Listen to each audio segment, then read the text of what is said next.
Hechos capítulo 9.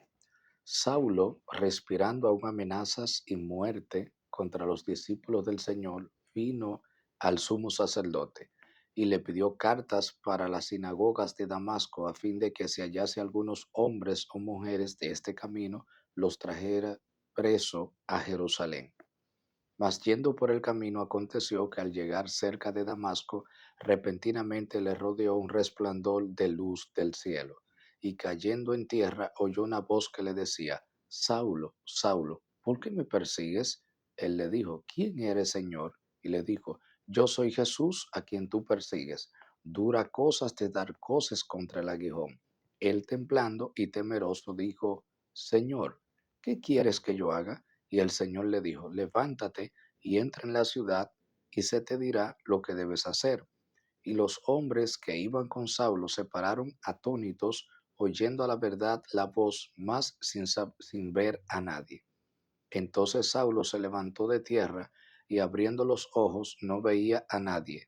Así que, llevándole por la mano, le metieron en Damasco, a donde estuvo 3 días sin ver, y no comió ni bebió. Había entonces en Damasco un discípulo llamado Ananías, a quien el Señor dijo en visión: Ananías, y él respondió: Heme aquí, Señor. Y el Señor le dijo: Levántate y ve a la calle que se llama Derecha, y busca en casa de Judas a uno llamado Saulo de Tarso, porque he aquí él ora, y ha visto en visión a un varón llamado Ananías que entra y le pone las manos encima para que recobre la vista. Entonces Ananías respondió: Señor, he oído de mucho acerca de este hombre, cuántos males ha hecho a tus santos en Jerusalén, y aún aquí tiene autoridad de los principales sacerdotes para prender a todos los que invocan tu nombre. El Señor le dijo: Ve, porque instrumento escogido me es este para llevar mi nombre en presencia de los gentiles y de reyes y de los hijos de Israel, porque yo le mostraré cuánto le es necesario padecer por mi nombre. Fue entonces Ananías y entró en la casa, y poniendo sobre él las manos, dijo: Hermano Saulo, el Señor Jesús, que se te apareció por el camino por donde venías, me ha enviado para que recibas la vista y seas lleno del Espíritu Santo. Y al momento le cayeron de los ojos como escama, y recibió al instante la vista, y levantándose fue bautizado. Y habiendo tomado alimento, recobró fuerzas, y estuvo Saulo por algunos días con los discípulos que estaban en Damasco. Enseguida predicaba a Cristo en las sinagogas, diciendo que éste era el Hijo de Dios. Y todos los que le oían estaban atónitos y decían: ¿No es este el que asolaba en Jerusalén a los que invocaban este nombre?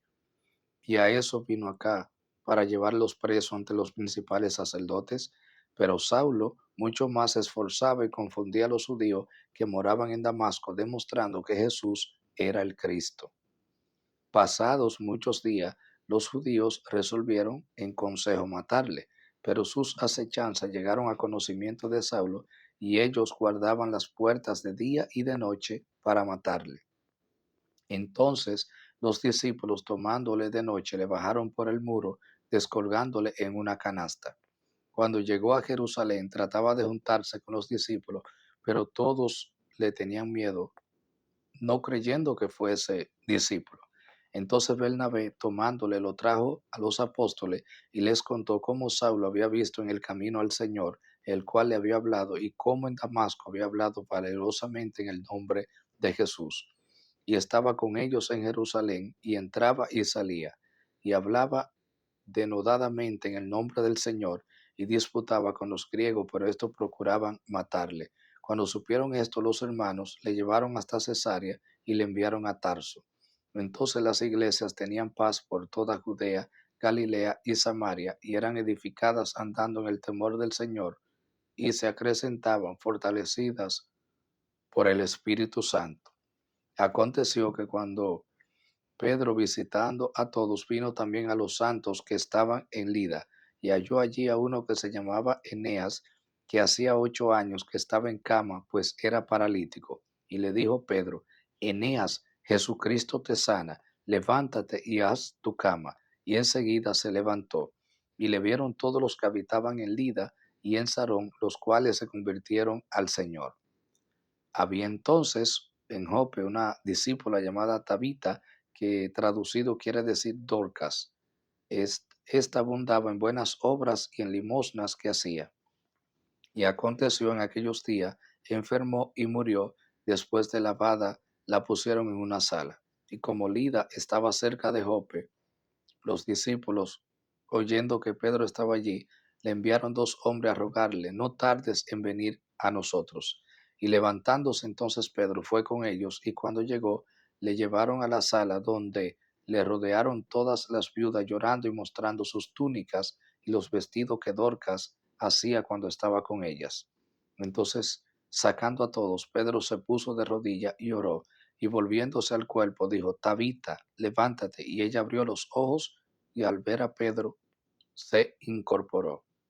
Y él, dándole la mano, la levantó. Entonces, llamando a los santos y a las viudas, la presentó viva.